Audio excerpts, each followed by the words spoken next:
Well, Ian, thanks for joining us. Pleasure to talk to you. I consider, and most will, for you and perhaps Martin Tyler to be the football commentator heavyweights. But back in the day, it was quite premium to be a football commentator. How did you get into it, and how did you rise? Give us a précis of it. Quite by accident. Actually, the first commentary I ever did was quite by accident. On a Pompey game against Middlesbrough when I was 18, because the hospital radio station was short of somebody to do it. And I was working for the Portsmouth Evening News, and the news editor said, "Is anyone here fancy going down and trying their hand doing a commentary on a game?" I said, "Yeah, I'll give it a go," because I love Pompey and I wanted to go to the game. Basically, I went because I got a free ticket for the game. So I did it alongside Harry Harris, who was injured at the time and was hanging around, and the local fire chief. And I found out later that the broadcast never went out because of some technical problem, but it was a good experience. So from there, I went to BBC Radio after my career in newspapers. They got me doing some boxing commentary to begin with, and it sort of evolved onto football from there.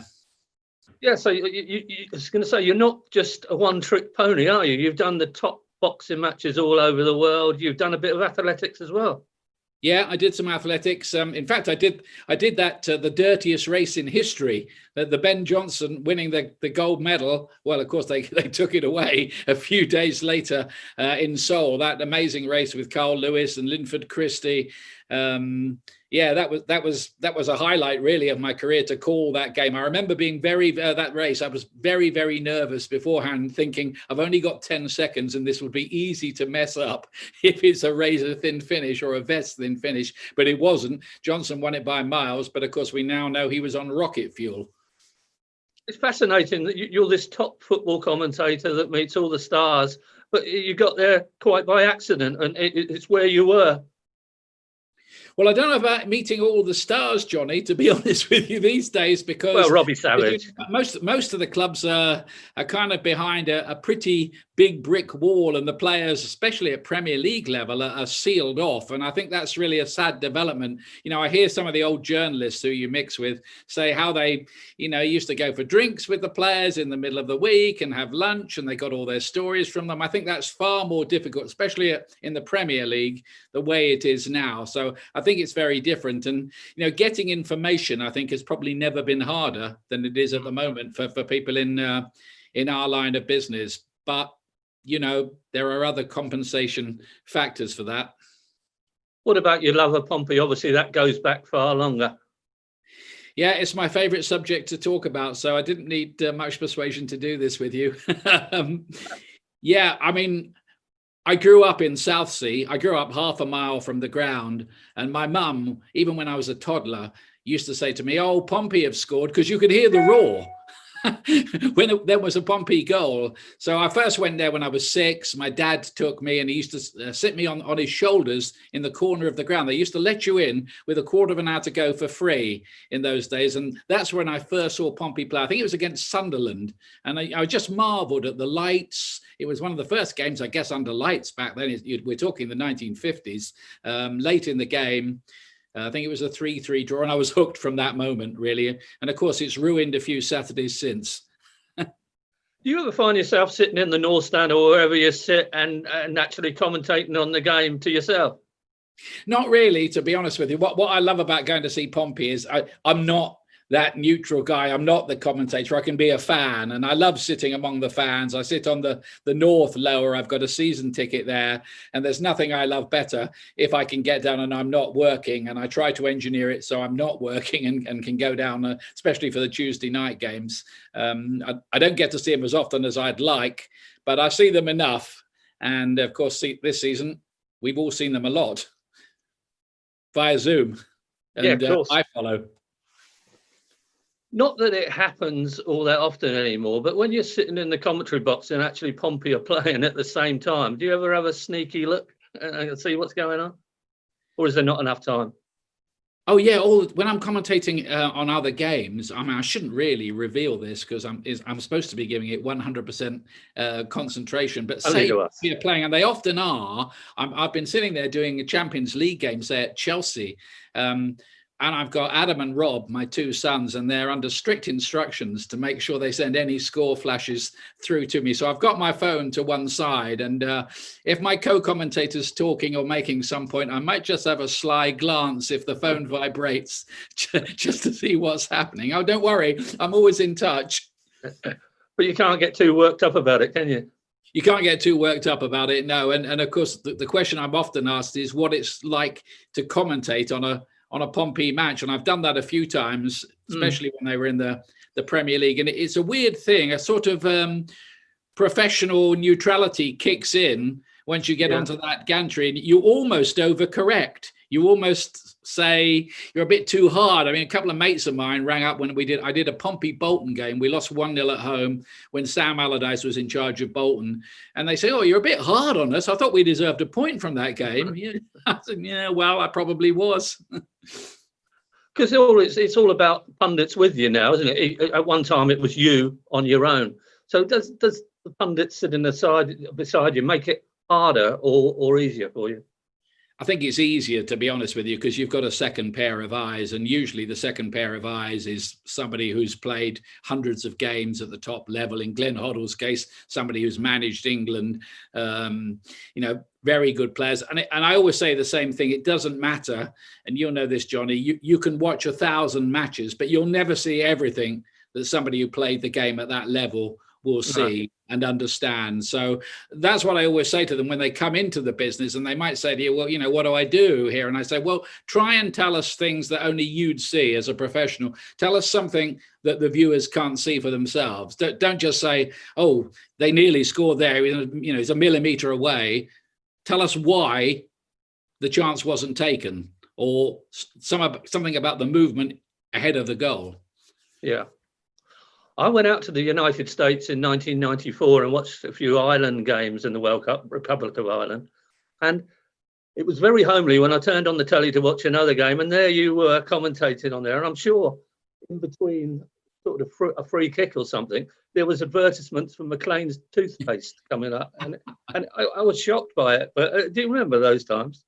I very much do. Yeah, I went there as a freelance. I was hired by ESPN to commentate on that World Cup. I mean, to be fair, now in the United States, there is a big love of soccer, as they call it, because they don't want to confuse it with their gridiron American football. So I'm quite happy to call it soccer when I'm working in the United States. But the only reason they got the World Cup, or one of the understandings of them hosting it, was FIFA said to them, there cannot be advert breaks in the games. So this was their way around it. They had these little rolling advert boards, and as they moved around, you had to say things like, this next section of the game is brought to you by Gillette, the best a man can get, and so on. But that really, the quid pro quo for that was there was no interruptions. I mean, it's the first time in the history of American television there'd been 45 minutes without an advert break.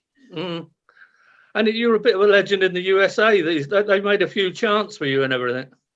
Well, I don't know about the chance. People tell me that. I've never heard any of that, but I've been lucky, really. I commentated on the 2010 World Cup, and I commentated on a really big goal that USA scored. They were going out the World Cup, 93rd minute against Algeria.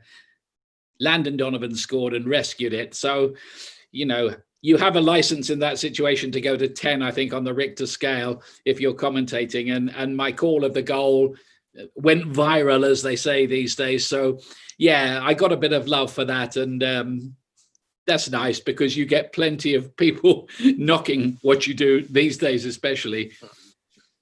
We talked about co-commentators, and these days, especially Sky, they seem to encourage bias, along with Gary Neville and Jamie Carragher and people like that. Is that something that you advocate? No. I'm old school, actually, Johnny. I don't like that at all. I want to hear a cool, neutral co-commentator. So, yeah, I heard the Manchester United-Liverpool game. Obviously, Gary Neville and Jamie Carragher are huge experts that you respect a lot. But I didn't like the way they kind of projected that game as like two fans alongside Martin Tyler. Not for me. I don't want to hear that. I want to hear the game called totally neutrally. There should never be any we or us in it. To be fair, BT don't really use that, do they, so much bias? No, although there is a tendency still to say if there's a Liverpool game, they'll tend to have Steve McManaman on it. If there's a Spurs game, it might be Jermaine Genius or Glenn Hoddle. So there is something of that in the editorial thinking, but I like to think all the people are strictly neutral once they're calling the games, but they can't totally leave behind their old roots. Hunters, I mean, the pundits, sorry, will be aware of your allegiance. Do they ever have a bit of banter with you about it?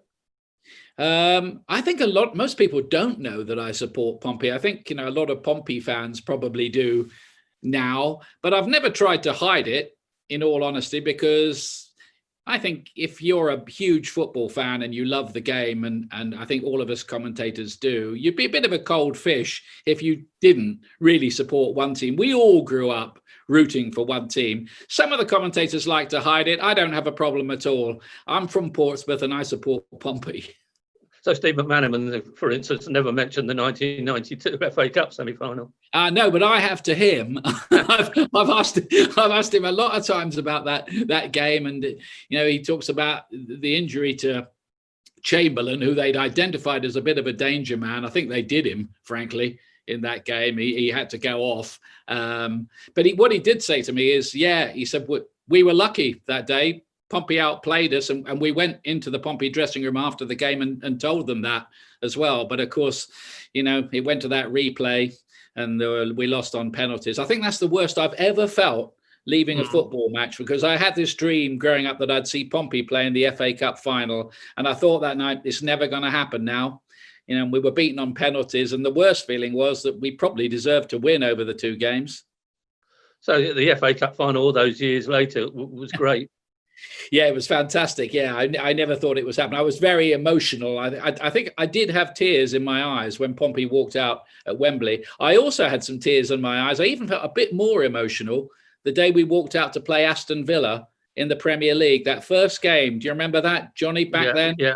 And 1-2-1 at home. And I said to my son, who was obviously a lot younger then, I said to him, I never thought I'd see this day, that we'd get back in, be in the top flight, even if it's only one season. Isn't this fantastic? The ticker tape was going up. It was extraordinary. We actually went top of the Premier League for 3 hours. Yeah. I remember all that. It was great, wasn't it? Patrick Berger, I think, scored, didn't he? Yeah. Yeah. Barry got a penalty. Gareth Barry got a penalty for Villa. Yeah, and then we all sat there, looking at our fingernails and tearing them apart, didn't we, as typical Pompey fans? Yeah, Richard Hughes told me, because I sometimes talk to him. He's at Bournemouth these days, or was the last time I spoke to him anyway. And he said, we really did as players think back then when we sat there before the first game, are we really good enough to play in the Premier League? We said, but after that game, we sat there and thought, yeah, we can cut it at this kind of level. The confidence they got from that first win over Villa was enormous. Is there ever a Pompey game you've sat in the stand and watched and thought, God, I'm glad I'm not commentating on this one? Yeah, I think I remember. Do you remember that game where we were 4-0 up against Fulham and it went to 4-4? You're tearing your hair out. I'll tell you one more recently. That game against Coventry last season, where we ended up playing against 9 men with 3-1 up and contrived to draw it 3-3. And my goodness me, when you think Coventry got promoted on the points per game at the end of all that as well, that felt worse. It was a draw, but it felt worse than most of the defeats. That was horrible. Yeah, I've had some sickening feelings. I think listening to the radio one night and hearing we were 5-2 up at Oxford, and the guy on the radio said, well, there's been an extraordinary finish at Oxford. It's ended 5-5. What? Yeah. So yeah, I'm glad I'm not commentating then, and I can be like every other Pompey fan and beat my fists in frustration. Listen, we'd have all loved VAR at one stage when Ian Ormerod was at Fratton Park for Leicester City. But what's your views on that? Well, my views have changed, to be honest with you. I started off as one of the big supporters of it because I thought really the ultimate argument is, do you want something like the hand of God, Diego Maradona goal to stand if push comes to shove. No, you don't. Do you want the Thierry Henry handball that cost Ireland a place at the World Cup? Do you want things like that to stand? No, you don't. So yes, I thought VAR is a good idea, but they've made a dog's dinner of it, to be honest with you. And I think now, if you took a vote, I think most professional players and probably the managers would say, well, let's go back to the way it was. I think the answer is that isn't going to happen. Realistically, what we hopefully will get to is a smooth system where we end up not having these ridiculous razor-thin offsides, which they're against the spirit of the game for me. You feel like you've been cheated out of what was or used to be a perfectly good goal, was to all intents and purposes level. Nobody ever mentioned or measured the thinness of the shirt. My view is if you should look at that offside and say, if you need lines to sort it out, call it level. It's about level. So I hope FIFA get to something sensible like that. Could they better involve spectators and TV viewers as well? Because in cricket, they actually take you through everything, the decision process as it's being made. Yeah, it's fantastic in cricket, but of course every ball is a single event, isn't it? In cricket, I think they've got it working perfectly there. And also, I think the technology and the DRS system has become a part of the drama. At the moment in football, it's just a long delay, which the fans sitting in the stadium don't understand. That's not good enough either. Yeah. You'll remember a late goal that was wiped off when Jeff Hemmerman scored against Middlesbrough in the FA Cup down here at Fratton Park. And nobody actually saw that the flag was up. Because they were all looking at Hemmerman celebrating and all the rest of it. Now it's commonplace because the flag doesn't go up until the move has actually ended, does it, rather than instantly, which is another thing that actually gets up people's noses. Yeah, it does. And one of the problems with that is what happens if the play goes on when the linesman kind of knows it was offside, but he's been told to keep the flag down until the end of the move. What happens then if there's a one-on-one situation with the goalkeeper and somebody gets seriously injured in a collision? They've been seriously injured for what was essentially a redundant piece of play. So that, again, I think is something they need to look at. I think it all came about, though, didn't it, because of a game, I think it was a West Ham game at Sheffield, I might be wrong about that, where the linesman put his flag up too quickly, and it turned out that it was a perfectly good goal. So they were trying to get around that. So I think it's not easy. It's easy to be critical. It's not easy to get it right. And I think they're stumbling bit by bit into something that works a bit more smoothly. Is it different? I would imagine it is, commentating without any crowds there. Yeah, really, really hard. It is, Johnny. It's very hard, and it's getting harder because you don't really realize how much energy you get as a commentator. I'm sure it's for the players as well. From the crowd noise, sometimes a modest game can be lifted by the atmosphere that surrounds it. We don't have that anymore. We get the fake crowd noise in our headphones as well, but that's not the same. And on TV, you're looking at it and you're basically seeing the pitch. When you're sitting there commentating in the stadium, you can see how cavernous and empty and ghostly and eerie it all is. And it does just feel like a reserve game. I mean, there's nothing worse really than a bad game or even an average game in an empty stadium. So it's hard. It's very hard. But of course, people have far worse problems than that at the moment. And if it means that football can go on, well, we should all be grateful. It's also these funny kick-off times, like you were at West Ham, 6 o'clock in the evening. Does that take some getting used to? Yeah, it does. But I think that's right as well. I think what they're doing is they're trying to make sure that the fans who can't get in the stadium can see their team play and can see all the games. And it's become a bit of a cliche, but I do think the players and the clubs, there've been a few hiccups with players maybe flouting the laws here and there, but only a minority. I think they deserve great credit, really, the football authorities as well, for keeping the match, keeping the games going in this extraordinary traumatic year. So when you were travelling home from West Ham the other day, you'd have kept your eye on Pompey and Wimbledon. What's your thoughts on the current squad and where we are? I quite like this squad. I started off the season, I think I saw you down there a couple of times, Johnny, coming with my media pass and sitting and watching. I thought they don't look like a promotion team. This team, they look like they're on a hangover from what happened in the playoffs last year. But now I think they're playing some slick football. And I think, there's a feeling about this squad that they're on a mission. They've got the eye of the tiger about it to go up and get it right this time. And there's a confidence about them and a belief about them and a strong mentality. And I think every team needs that. So I like what I'm seeing at the moment. You never want to get ahead of yourself with this. It's very, very difficult to get in those top two places. There are other good teams up there, but I think they've got a seriously good chance. Who's your favourite player in there at the moment, or one or two? Well, I think the player that's making a difference this season, a big difference, is Andy Cannon in midfield, who I think it's fair to say we were struggling to find quite the right role for him since his arrival. But since he's gone there alongside Tom Naylor in that defensive midfield position, he had some drive and energy. He's got good feet as well. He can pick a pass. And I think he's given the team quite a lot from that position. I think Ryan Williams is really playing very, very well. Now he's been deployed a bit more centrally, nearer to Marquis. That's made Marquis a bit better as well. So there's a little chemistry between those three, isn't there? Williams, Marquis and Harness, which is developing. And I think I don't know if we're the top scorers in the division. Yeah.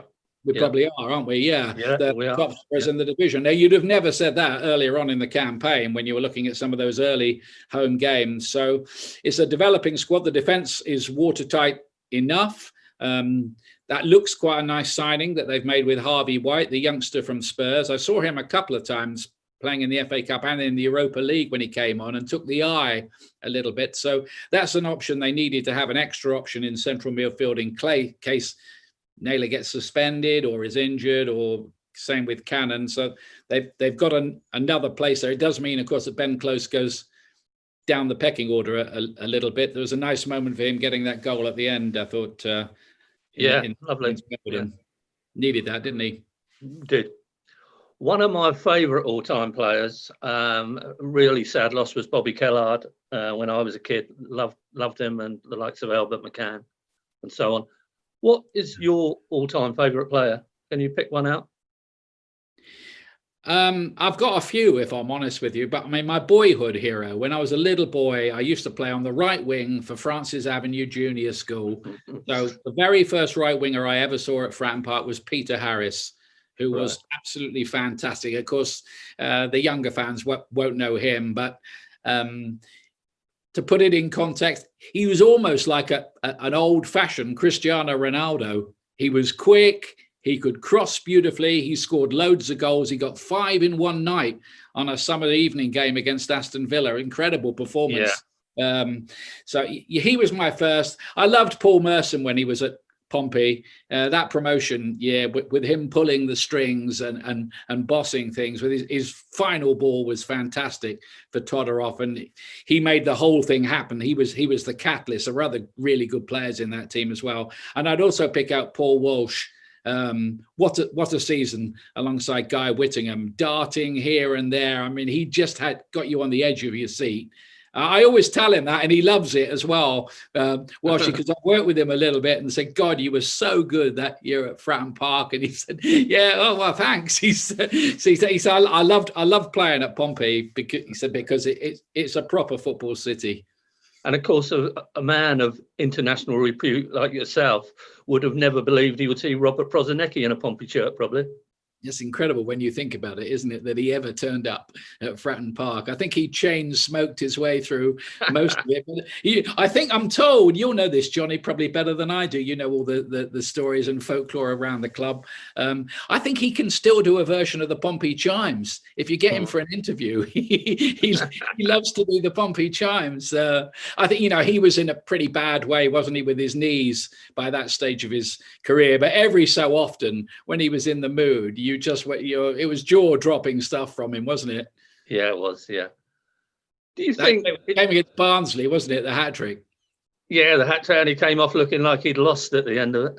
It was a 4-4 draw, wasn't it? Yeah, I mean, it was. He went off and berated all the other players. It doesn't matter how well I play, you still managed to let in 4. He never actually smiled a lot, but that day he certainly didn't, because I think we were 4-2 or 4-1 up at one stage. Yeah, typical Pompey, that wasn't it? In a lot of people's mind, the Premier League now is an elite league that has become perhaps too elite. What are your views on the Premier League?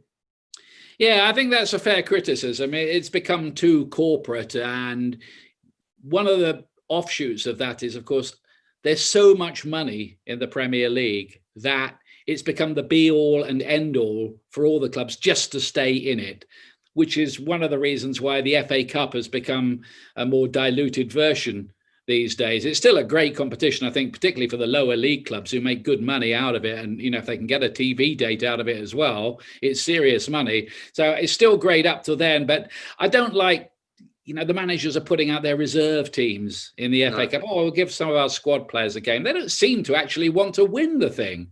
And you look at it and say, why don't you want to win it? You're 8th in the Premier League. You're not going to win it. You're not going to be relegated. The only hope of you picking up a trophy is winning the League Cup or the FA Cup. Give it a go. But that doesn't seem to be the mentality. Having said that, it is a huge global brand, which is worth zillions.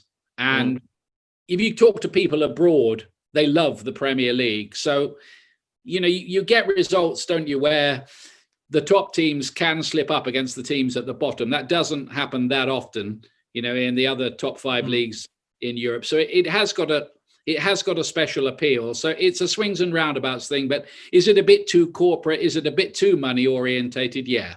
Yeah.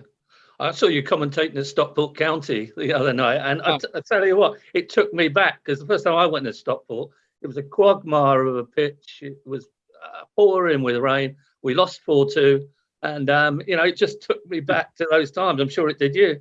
Yeah, it wasn't too much different, if I'm honest, Johnny. It was pouring with rain. The pitch was nearly waterlogged. It was like going back about 40, 50 years, covering an FA Cup tie from long ago. West Ham were there, sloshing through the mud, and just about got a late winner to win it. But Stockport were good. It's a lovely club, really. They've been, like Pompey, they've been through a lot. In fact, they've been through more, because they've fallen into non-league. They're in the National League North. They're fighting their way back. And I think, they've got a little bit more money behind them now. And I think they are going to get back in the Football League in the next 2-3 years. I suppose what I'm saying is, was it more fun in those days? Was it more fun commentating in those days? I don't know about more fun commentating, because sometimes, commentators are a little bit selfish. You tend to judge the grounds by how good the view is when you're there, how good the facilities are, because it is quite hard calling the matches. At the moment, like West Bromwich Albion and Newcastle have got shirt numbers you can't see.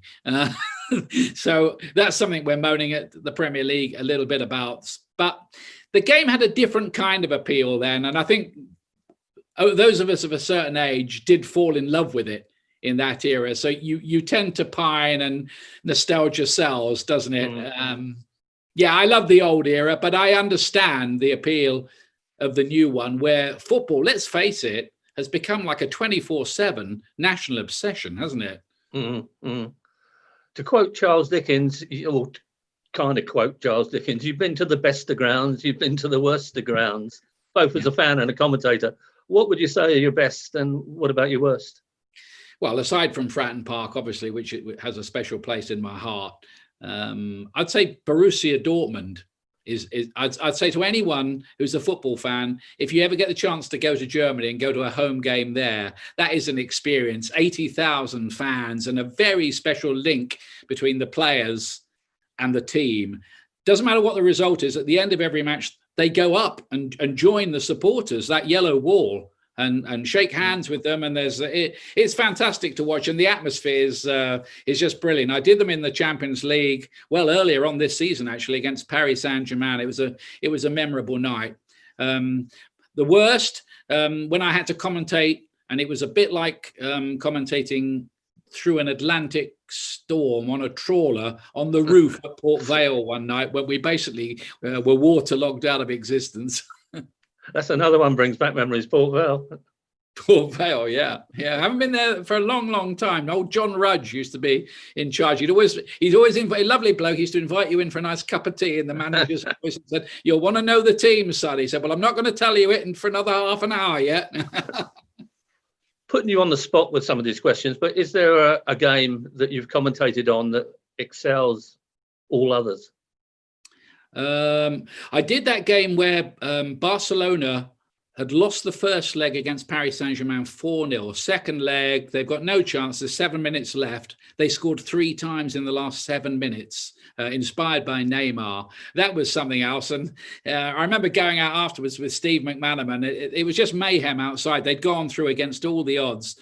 And we joined all the Spanish fans because you couldn't move. So we just, let's just have a few beers with the fans here, which is what we did outside the ground. I'll always remember that night. Another one that sticks out is, because I love the World Cup and I've been lucky enough to commentate on a few of those, doing that game where Germany beat Brazil 7-1 in the semi-finals, which you put the microphone down at the end of that and thought to yourself, people are going to still be talking about that game in half a century's time. I mean, how did that happen? So how long will we be listening to your dulcet tones on the television? Have you got some plan in mind?